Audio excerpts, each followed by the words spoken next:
தலைவர் ஜிப்ரீல் வந்து வாழ்த்து கூறி மகிழ்ந்தார்கள்.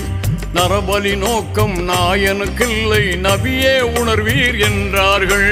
நல்லது செய்தீர், நன்மை பெற்றீர், சரித்திரம் வளர வழிவகுத்தீர். சொர்க்கம் வளர்ந்த ஆட்டை தந்து சோபனம் கூறி சென்றார்கள்.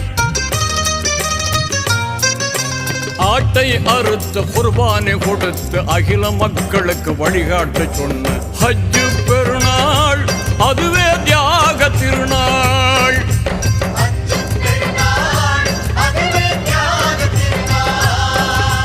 ஹஜ்ஜு பெருநாள் வந்த சரித்திரம் கேளுங்கள். அங்கு இப்ராஹிம் நபி செய்த தியாகத்தை தெரிந்து கொள்ளுங்கள்.